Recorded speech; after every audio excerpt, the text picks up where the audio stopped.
Conciencia VM, un espacio de amena conversación sobre interesantes temas.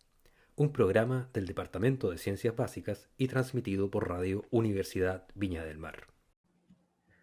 Bueno, estamos en el episodio número 10 de la primera temporada de Conciencia VM. ¿Ya? En esta ocasión nos acompaña el doctor en física Miguel Pino, académico de la USACH, y nos va a hablar, bueno, él es experto en gravitación y teoría de campos, ¿ya? Es un tema bien peleagudo, y nos va a hablar sobre la simetría, ¿ya? Bienvenido, Miguel. Nos acompaña también, disculpa nuevamente, Eduardo Escalona, académico también del Departamento de Ciencias Básicas de la Universidad de Viña del Mar, y bueno, quien les habla, Mauricio Chugurú, coordinador del área de física. Bueno, bienvenido, Miguel, bienvenido, Eduardo, ¿ya? Cuéntanos, ¿de qué vas a hablar hoy día? ¿De qué nos vas a contar? Bueno, muchas gracias Mauricio, Eduardo, por la invitación. Mira, yo les estuve mirando ahí en Spotify los otros capítulos que tuvieron de este podcast y hablaban de cosas, tienen harto invitado y hablaron de cosas bien interesantes y cosas que son bien modernas. La gente hablaba de las cosas que se dedican ahora, qué sé yo, cosas actuales. Yo les vengo a hablar de cosas, de algo súper viejo, un concepto antiquísimo y que sin embargo es interesante, ¿no? Que es el concepto de simetría y cómo este concepto de simetría, digamos, juega un rol en física, en ciencia en general, pero nos vamos, como yo soy especialista en física, digamos, nos vamos a enfocar en cuál es el rol que juega la simetría, que lo vamos a explicar en física.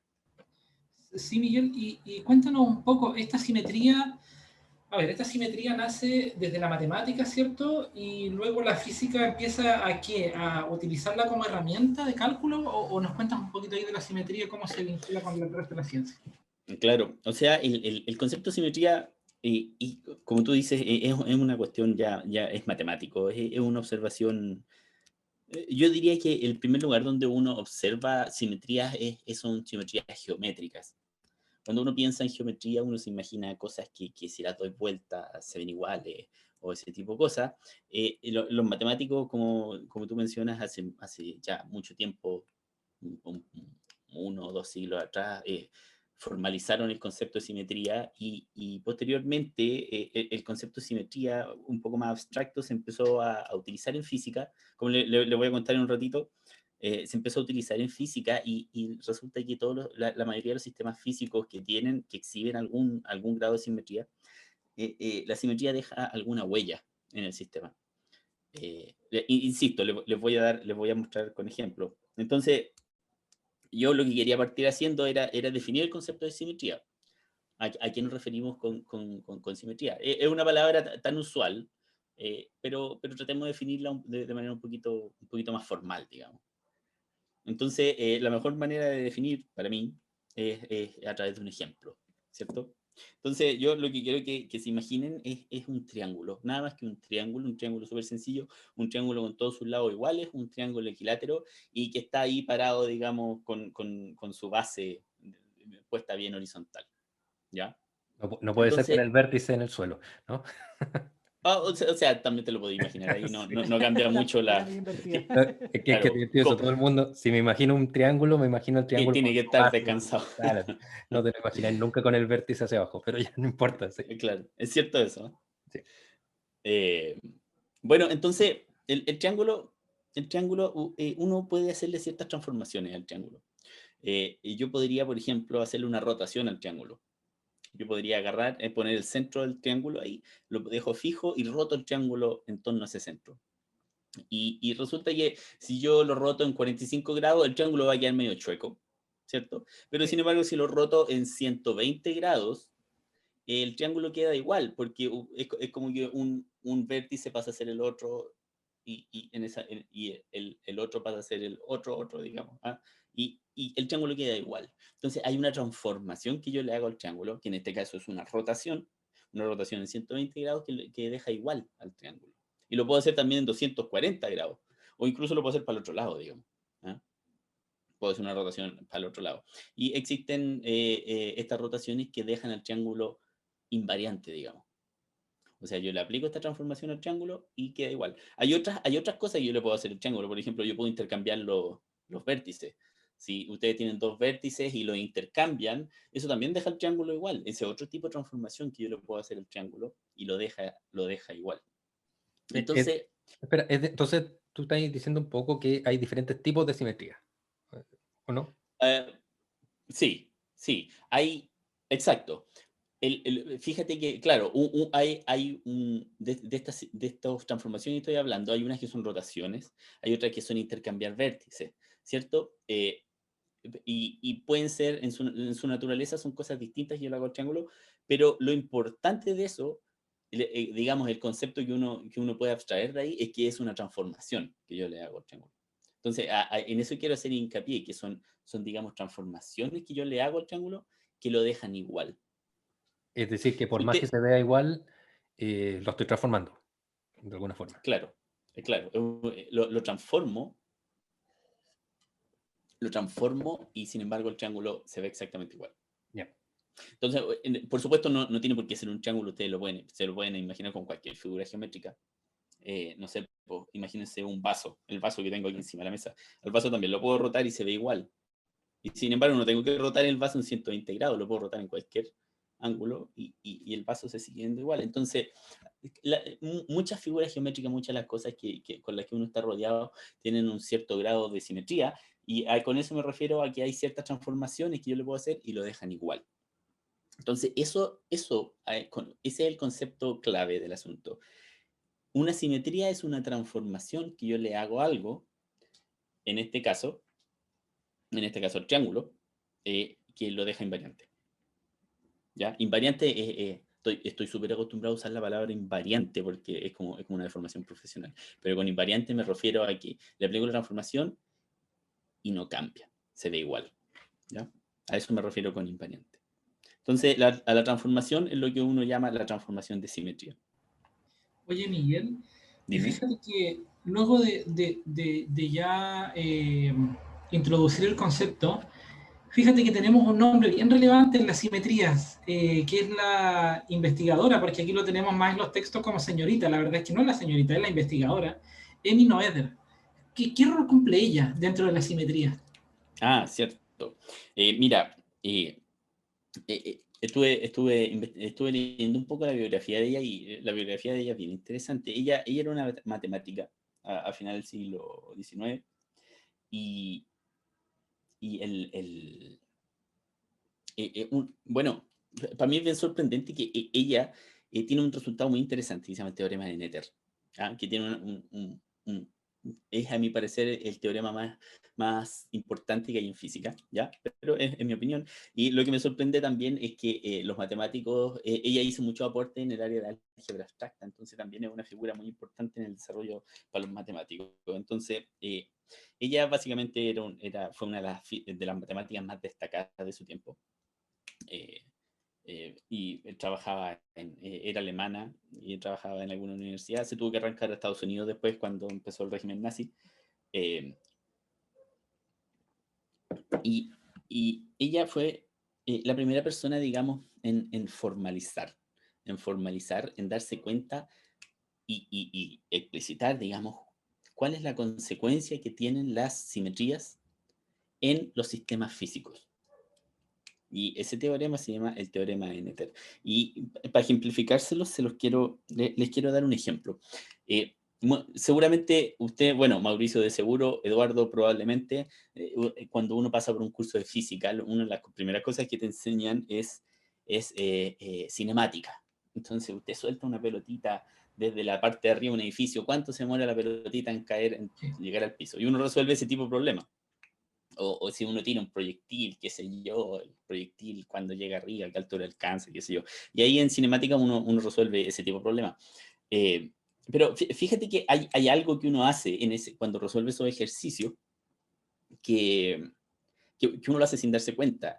Que primero que nada, uno tiene que hablar de tiempo, por supuesto. Entonces uno dice, voy a escoger tiempo, el origen del tiempo, digamos, de t igual a 0, voy a echar a andar mi cronómetro cuando suelto la pelotita, o voy a echar a andar mi cronómetro cuando la pelota se dispara, Pero eso lo puedo hacer en cualquier momento. Me voy a referir al inicio del tiempo, dice uno, en cualquier instante, cuando la pelota llega al piso, cuando la pelota va pasando por el segundo piso, cuando la pelota está en la azotea, qué sé yo. Uno tiene la libertad, digamos, de escoger el origen del tiempo en cualquier instante de tiempo. Y uno eso lo hace sin darse cuenta. Y si te fijas, eso, la libertad que yo tengo de escoger el origen del tiempo en cualquier instante, es una simetría del problema. Porque yo puedo cambiar el origen del tiempo, poner t igual a 0 en cualquier instante de tiempo, y sin embargo, las ecuaciones que te rigen el movimiento de la pelotita no van a cambiar.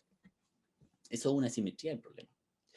Y lo que Noether se dio cuenta, se dio cuenta de algo mucho más general, por supuesto, pero que esa simetría que hay, que uno ocupa en mecánica, de cambiar el tiempo a cualquier otro, el origen del tiempo a cualquier otro instante de tiempo, tiene como consecuencia la conservación de la energía. O sea, esta cuestión que a uno le hablan de la conservación de la energía algo con lo que a uno también le machacan harto en los cursos de física, que es bien útil. ¿Ah? ¿De dónde sale la conservación de energía? El tema de Noether aclara, y de manera muy transparente, es que la ley de la conservación de la energía es producto de que yo puedo colocar el origen de mi tiempo en el instante que yo quiera. El teorema de Noether en general dice lo siguiente: por cada simetría que tu sistema tenga, va a existir una cantidad conservada. Y, por ejemplo, otra cosa que uno puede hacer es colocar el origen de un sistema de referencia. Cuando yo resuelvo estos problemas de cinemática, voy a medir la altura, por ejemplo, y la altura, voy a decir, acá abajo en el piso, altura igual a 0, y acá arriba del edificio, altura igual a h. Pero también lo puedo hacer en colocar ese origen de mi sistema de referencia, lo puedo colocar en cualquier parte. Lo puedo colocar arriba del edificio, lo puedo colocar apuntando para arriba, lo puedo colocar apuntando para abajo. Mi sistema de referencia también lo puedo colocar donde yo quiera. Y eso, según el teorema de Noether, tiene como consecuencia la conservación del momentum. Y lo mismo con las rotaciones. Si yo tengo derecho a colocar mi sistema de referencia apuntando en la dirección que uno quiera, eso tiene como consecuencia la conservación del momento angular. Entonces, lo que quiero transmitir es lo siguiente. La simetría, por lo menos en mecánica, digamos, en los cursos de cinemática, en los cursos de física que a uno le enseñan, o en el colegio o en los primeros años de la universidad, hay ciertas leyes de conservación que son útiles para calcular, y esas leyes de conservación, a pesar de que a uno no se lo enseñan, esas leyes de conservación son producto de las simetrías que tiene el sistema físico. Y viendo otro ejemplo, Miguel, la simetría de las cargas eléctricas, es decir, existen cargas positivas, cargas negativas, también nos lleva entonces a que exista un teorema de conservación de carga, ¿no? Exacto. O sea, ahí la gente, una vez que Noether se dio cuenta de eso, la gente se empezó a volver loca, digamos. Y la gente se dio cuenta básicamente que por cada ley de conservación que hay, que son hartas a todo esto, la conservación de la carga es una de ellas, es producto también de una simetría. Y resulta que esa simetría es una simetría que tiene el electromagnetismo, digamos, una simetría que se llama una simetría de Gauge. ¿Ya? Entonces, la gente se empezó a dar cuenta que en todas estas teorías que la gente tenía para describir el universo, o los fenómenos que observaban, por lo menos en el ámbito de la física, había simetrías. Las cosas, y estas simetrías de alguna manera te determinan como algunos aspectos de esos sistemas. La carga eléctrica es un ejemplo. Hay el electromagnetismo tiene una simetría escondida, que tiene que ver con lo que llaman los potenciales, el potencial vector y el potencial electrostático. Da lo mismo, el detalle técnico da lo mismo, pero el electromagnetismo en sí tiene una simetría, y esa simetría tiene como consecuencia la conservación de la carga a través del teorema de Noether. Y más aún, la gente empezó a avanzar incluso más, y la gente empezó a plantearse otro tipo de situaciones basados ya en la simetría. Una vez que se dieron cuenta, empezaron los físicos aprendieron, digamos, el lenguaje de las simetrías, que es algo que los matemáticos inventaron hace mucho tiempo antes, que se llamaba teoría de grupos. Una vez que los físicos aprendieron teoría de grupos, se empezaron a tratar de ampliar estas ideas y empezaron a buscar sistemas con simetría, con grupos de simetría más grandes, con simetrías más completas, y se dieron cuenta que las fuerzas fundamentales que hay en la naturaleza provienen también de grupos de simetría más grandes. Por ejemplo, las fuerzas que se conocen hoy día son el electromagnetismo por un lado, la fuerza de gravedad por otro, y hay otro par de fuerzas fundamentales que lo llaman la fuerza débil y la fuerza fuerte, que interactúan en cómo, juegan algún rol en cómo interactúan partículas subatómicas, digamos. Justo te iba a preguntar eso, Miguel, porque ¿cómo entra esto de la simetría, bueno, los grupos y el teorema de Nether en lo que tú haces, pues, en gravitación? Sí, claro. La gravitación, mira, esas tres fuerzas que mencioné, el electromagnetismo, la fuerza débil y la fuerza fuerte, tienen una sola estructura, tienen una estructura y hay una simetría detrás de eso, y es bastante increíble el hecho de que lo hayan logrado construir a partir, digamos, de esta simetría. La fuerza de gravedad queda un poquito aparte, porque no calza muy bien dentro de ese esquema. Sin embargo, la fuerza de gravedad también tiene una simetría súper grande, que es una simetría que se llama una simetría bajo cambios de coordenadas. Básicamente, la simetría que tiene la fuerza de gravedad tiene que ver con el principio de equivalencia, y de eso podemos hablar en otro momento. No vale la pena que ahondemos ahora. Pero la idea que estoy tratando de transmitir es digamos, que el concepto de simetría se ha permeado por lo menos en la física teórica. Y no solo en física, Eduardo es químico, por ejemplo, también una cosa importante que sé que, bueno, esto lo menciono, por supuesto, de la completa ignorancia, pero cuando uno estudia una molécula, ¿cierto? Las simetrías de la molécula juegan un rol fundamental también en cómo las propiedades químicas de esa molécula. Sí, eso Entonces, mismo te iba a preguntar, Miguel, porque, a ver, cuando estuve revisando un poco acerca del concepto de simetría, me encontré con algunos conceptos que vinculan la física, la termodinámica y la química, y hablábamos de distancias de enlace, formación de enlaces químicos. Entonces es inevitable decir, oye, si perturbamos el sistema o un enlace de un compuesto químico en alguna zona, eso va a tender, a raíz de esta ley de la conservación que se asocia con la simetría, a adaptarse desde otra parte del sistema. Y mi pregunta ahora va desde el estudio del universo. O sea, si nosotros generamos una simetría en algún planeta por algún motivo, ¿eso debiera también generar una simetría en otra parte del universo o no? o sea, la simetría de las que estamos hablando son, digamos, uno podría decir, déjame separar dos conceptos. Ya. Hay un asunto que son simetrías espaciales, que son como las rotaciones o las cosas que le hicimos al triángulo al principio de la conversación. Esas son Sí. simetrías espaciales, son simetrías geométricas, digamos. Las teorías físicas tienen escondidas dentro de su formulación, dentro de su formulación matemática, estas simetrías que la gente llama simetrías internas, que no están asociadas con una transformación geométrica, sino que están asociadas más con propiedades de cómo yo describo la teoría y del formalismo, digamos. Entonces, en ese sentido, las simetrías vienen dadas, digamos, por la naturaleza. Uno observa la naturaleza y la naturaleza tiene en su mismo fundamento, digamos, alguna simetría.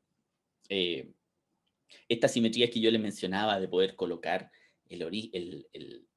un sistema de referencia donde yo quiera, y colocar el origen del tiempo donde yo quiera, es una de las simetrías fundamentales que tiene el universo. Uno puede hacer una versión relativista de esa, y esas transformaciones se llaman transformaciones de Lorentz. Y esas transformaciones de Lorentz, la gente ha tratado de buscar si en alguna parte del universo esa simetría se rompe. ¿Existe algún lugar del universo en donde yo no pueda colocar el sistema de referencia como yo quiera? y la gente ha buscado esas cosas y la verdad es que nunca en ningún ámbito se ha encontrado alguna violación a la simetría de Lorentz. Entonces la gente piensa que la simetría de Lorentz es algo fundamental, alguna, digamos, es una característica esencial del universo. O por lo menos es una característica esencial de cómo describimos el universo. Del ¿Ya? universo Nunca que se ha vemos. encontrado. Del universo que vemos. Claro, claro, Oye, de lo que se puede ver. te Dime. tengo una pregunta, un poco puede ser filosófica, si no tienes respuesta a ello, no importa. Pero una pregunta que siempre me ha causado un poco el grado de extrañeza, y aprovechando también que estamos bien justo en el tiempo, estamos casi terminando. Estamos casi.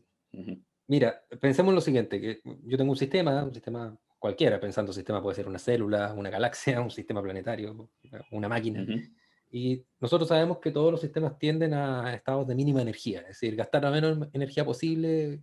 Es decir, tienes la pelotita arriba en el cerro y la pelotita se va a ir por el caminito que hace que pierda energía más rápido en el fondo y la mínima ujú. energía posible.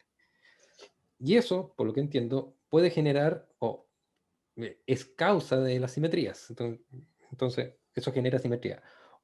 O la naturaleza se comporta de la manera al revés, que por la simetría los sistemas tiendan a mínima energía. ¿Me entiendes? Que en el O fondo, sea, ¿la energía se minimiza porque existe una simetría? ¿O la simetría fuerza a que los sistemas gasten energía, lleven a mínima energía? Esa es un poco la pregunta. es- ya, mira, el que hay un asunto de. Lo que tú me diste ahí es un argumento medio termodinámico. ¿Ah? Es como. Si uno quiere hablar de que el sistema trata de minimizar la energía, eso ocurre en los sistemas que uno tiene mucho grado de libertad, como las moléculas en un vaso de agua. Ahí hay muchos grados de libertad y hay que introducir el Claro. concepto de entropía. Y uno muestra que la entropía, dado ciertos postulados, digamos, ciertas suposiciones, la entropía se tiende a maximizar, que es equivalente a que se minimice la energía. Sí. Pero eh, fíjate que ahí existe un tremendo salto, porque uno puede hablar de una molécula de agua y de cómo se comporta una molécula de agua. Y eso se puede estudiar. Entre los átomos de la molécula de agua hay una interacción eléctrica que está de alguna manera mediada por alguna simetría, ¿cierto? Pero sin embargo, hiciste un salto, pasaste de hablar de una molécula con 3 átomos, pasaste a hablar de 10 a la 24 moléculas. Entonces, lo que ocurre generalmente es que cuando uno tiene una descripción y esa descripción tiene alguna simetría subyacente y uno incluye más grados de libertad o se va a otra escala de distancia o se va a otra escala de energía, en general las simetrías se tienden a romper. Por ejemplo, la descripción de una molécula de agua no es lo mismo que una descripción de 10 a la 24 moléculas de agua. Ahí yo ocupo termodinámica. No. Y la simetría en general, si yo me cambio de escala de distancia, por ejemplo, las simetrías se rompen o pueden aparecer otras. Entonces, cuando la simetría que yo les estaba mencionando al principio, la simetría del electromagnetismo y de las interacciones fundamentales, son cosas que ocurren a niveles microscópicos, a niveles de un núcleo atómico, incluso menos. Pero sin embargo, si uno empieza a cambiarse de escala y estudia moléculas, por ejemplo, que son cosas más grandes que eso, hay algunas simetrías que se empiezan a romper y hay algunas simetrías que empiezan a aparecer. Y si me voy a macromoléculas, ahí desaparecen otras simetrías y aparecen otras. Y después en células, después en cosas más complejas, en cosas más grandes, cosas de la escala de nosotros. Incluso a nivel del universo completo, ahí hay otra simetría. Entonces, cada escala y cada escala de fenómenos que hay en física tiene puede tener, digamos, no necesariamente tiene su set de simetrías asociadas, digamos, que de alguna manera pueden determinar, eh, pueden o no pueden determinar, digamos, la descripción de ese fenómeno que estamos usando. Entiendo. Entonces, eh, lo que es interesante de esto, y el mensaje que quería dejar, es que hay muchos ámbitos en donde las simetrías juegan un rol. Y en muchas situaciones uno simplemente puede no ver, no darse cuenta que hay una simetría, pero lo interesante de la simetría es que dejan su huella incluso si uno no sabe que están ahí, digamos. Entonces, muchos avances en física han sido debido a que la gente se da cuenta que hay una simetría subyacente. Y Y además, y es como la manera en que la gente trata de avanzar en física. Hay ciertos problemas en física teórica que todavía la gente no sabe cómo resolver, y hay muchísimas propuestas, tantas propuestas como gente trabajando en los temas. Sin embargo, generalmente la manera que la gente tiene de resolver estos problemas son soluciones basadas en simetrías, en incluir más simetría, en sacar simetría, en romper simetría, qué sé yo. El concepto de simetría entonces es como tu ancla, digamos. Es como hay cosas que quieres respetar, casi que se volvió una religión, ¿eh? Hay cosas que tú quieres respetar y hay cosas que la gente investiga. ¿Qué pasa si no respetas simetrías? ¿Qué pasa si incluyes simetrías? Ese tipo de Oye, cosas. Miguel, Dime. y para los que nos escuchan y partieron con el ejemplo del triángulo, ¿habrá Ujú. alguna figura geométrica que tú nos puedas contar que tenga una simetría del 100%? Que si yo la roto, yo me imagino que muchos de los que están escuchando ya se imaginarán cuál es. Pero ¿hay alguna que cumpla esa simetría al 100%? Yo la rote donde la rote, ¿ella siempre va a estar simétrica? Claro. Pero fíjate que tu pregunta siempre se puede ampliar, ¿eh? Porque si yo pienso en un plano, claro, la respuesta es un círculo, ¿Cierto? Claro. ¿cierto? Pero si yo pienso en el espacio, ¿Ya? puede ser una esfera. Claro. Y, eh, y fíjate que la simetría de una esfera son más grandes que la simetría de un círculo, porque un círculo son rotaciones en un eje. Sin embargo, la esfera la puedo rotar en 3 ejes distintos y queda igual. Entonces, de hecho, hay un concepto que se llama maximalmente simétrico. Uno puede clasificar algunas superficies por su nivel de simetría, y hay algunas superficies que tienen el mayor número de simetrías posible, digamos. Generalmente son esferas y planos y cosas de ese tipo. Oye, y perdón, con esto ya termino, no tiene tanta poca aplicabilidad, porque fíjate que si pensamos en esto de la conservación de la energía que se asoció con el teorema de Noether, y pensamos en las simetrías, y pensamos en la construcción de vehículos, por ejemplo, nos encontramos que la herramienta de este vehículo que permite movilizarlo, precisamente es una figura que está muy cerca de ser simétrica, que serían los neumáticos. Claro. Claro, en términos de aplicaciones, como tratar de transmitirles delante, muchas veces esta cuestión es como una observación teórica. ¿Ah? Hay una simetría detrás de esto. Y muchas veces yo no necesito darme cuenta que hay una simetría en algún sistema para poder entenderlo. Muchas veces no es necesario. Entonces hay muchas cosas. O sea, si tú le preguntas a un ingeniero sabe que hay una ley de conservación de energía, y un ingeniero que se dedique a fenómenos térmicos, por ejemplo, un ingeniero sabe perfectamente cómo construirte una máquina o un motor de combustión interna y cómo va a funcionar y calcularte un montón de cosas. Y sin embargo, el ingeniero puede perfectamente no saber que hay una simetría detrás de la ley de conservación de energía. Y eso está bien. Eso está muy bien. O sea, es como este concepto de simetría es como un aspecto que tiene las cosas por detrás, que le da estructura, Eso. pero que no es fundamental, digamos, para que sea por lo menos aplicable. Pero es interesante darse cuenta que detrás de estas cosas hay principios de simetría. Sí, pero muchas veces, ¿cierto? Nos preguntamos los investigadores de dónde fue lo primero que generó esta hipótesis para lograr llegar a esta ley, y vamos, por la simetría aportó a la generación de varias leyes. Claro, claro. Y Miguel, Eduardo, ya, me convenciste, Miguel. Voy a ahora mismo fundar la Iglesia de los Supersimétricos. ¿Ya? Es una religión esto. Claro. ¿Ya? Oye, sin ir más lejos, la gente que se dedica a supersimetría es una simetría que la gente de física de partículas cree que tiene que existir y jamás ha logrado encontrar alguna evidencia de que efectivamente existe. Sin embargo, la defienden, digamos, a Sí. abrazo partido. Tengo un par de amigos que Es defienden la casi que supersimetría. una religión. Sí, Casi que tengo una la religión. supersimetría por ahí, unos supersimétricos de amigos que cuesta bastante conversar con ellos al respecto.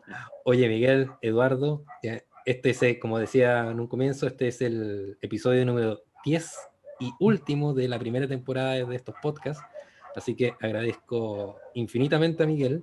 ¿Ya? Nos pasamos harto en el tiempo, pero bueno, valió la pena. Chuta. ¿Ya? Agradezco harto también a Eduardo y espero que se pueda repetir en el futuro estas reuniones. ¿Ya?